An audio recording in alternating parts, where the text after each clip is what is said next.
The other semifinal, an all Milan affair, Inter 2, AC Milan 0. I've been making this point for a couple weeks, both on video and on Substack, in my 5 things from the week. I know he's not going to repeat as Serie A Player of the Season or whatever the award Leao won the league MVP thing last year, because Napoli's been so good, and that's just how those kind of awards work. You're going to have a hard time convincing me there's a more valuable player in Italy. And so he comes off on I think it was 11 minutes in over the weekend. He tries to give it a go, and he can't play in this first leg. And look what happens.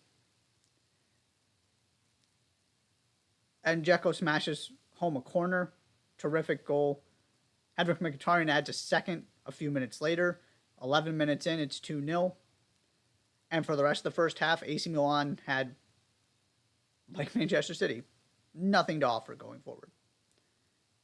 And then soon after that, you lose Ismail Benacer, who's your other creative player who might have been able to give you something. And so now Brahim Diaz is basically the only creative force out there. And that's not even exactly what he does. And he is certainly not good enough to carry an attack in a Champions League semifinal. This is why Leao is so, so important to this team. And Benacer too. And so you're without both of them. And, Çalhanoğlu smashes the post. It could have been 3. Lautaro Martinez then destroys Simon Kjaer. Gets the penalty called. VAR correctly overturns it. If you're overturning it because he dove, that's a yellow. This is one of my things. There should be more yellow cards for simulation. If you want people to stop diving, punish them for it. That was a dive. Thankfully, VAR got the call right. But again, just Inter applying pressure. And then finally, last few minutes of the first half and through most of the second half, AC Milan kind of figured out. Sandro Tonali hits the post. And they were able to at least keep things in check. They created some chances, nothing too spectacular, but it was a lot better than the first half. And Inter had a chance here or there, but it was nowhere near as good as the first half. And so it ends 2-0. If you're AC Milan, with the way this thing started and the 2 players that you lost in the between the weekend and the first 30 minutes or whatever it was when Benacer came off in this game, you got to be okay with this. This is about as good as you could have asked for considering the situation. Because Inter had some chances to basically end this thing and make it 3. And yes, you would have loved to get it to 2-1. But on the balance of play, to me, that's asking for too much. So you keep it at 2.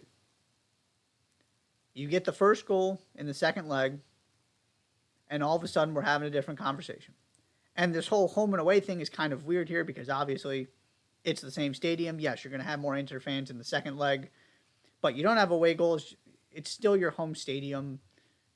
To me, being down after the quote-unquote home leg isn't as big of a deal as it is in a traditional matchup. You kind of got to throw the rules out for this because it's such a amazing confluence of things happening here with these 2 rivals playing for a spot in the Champions League final. Rivalry games in general, you throw out all logic, and then you take this to even another level here. So you got another chance. If you get the first goal, all of a sudden, game on. And you might be able to get Leao back. You might be able to get Benacer back. So you're okay with it. And if you're Inter, you got to feel pretty good about this too. Yes, you're disappointed you didn't finish it.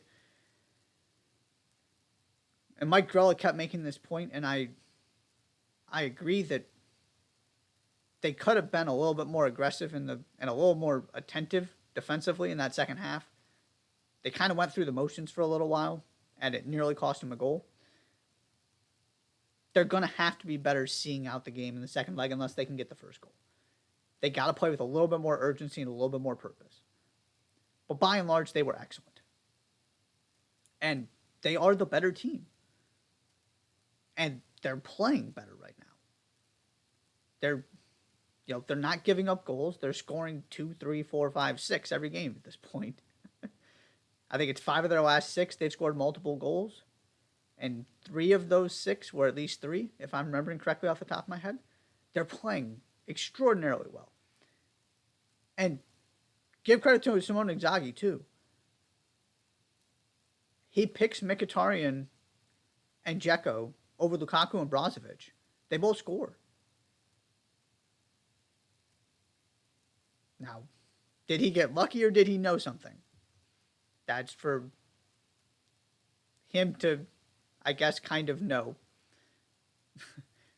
But he got it right. And it made a huge difference in the beginning of that game. And then he was able to bring those guys on and help see it out. And Lukaku was really good when he came on, and he's gotten in better form.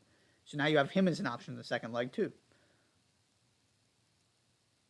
It just all comes back to this main point for me, which is the value of Rafael Leao.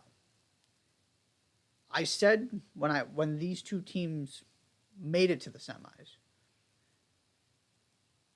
the question will be, if AC Milan are going to continue to advance in this tournament, what happens when they get hit in the mouth? What happens when they can't score the first goal and then sit back defensively?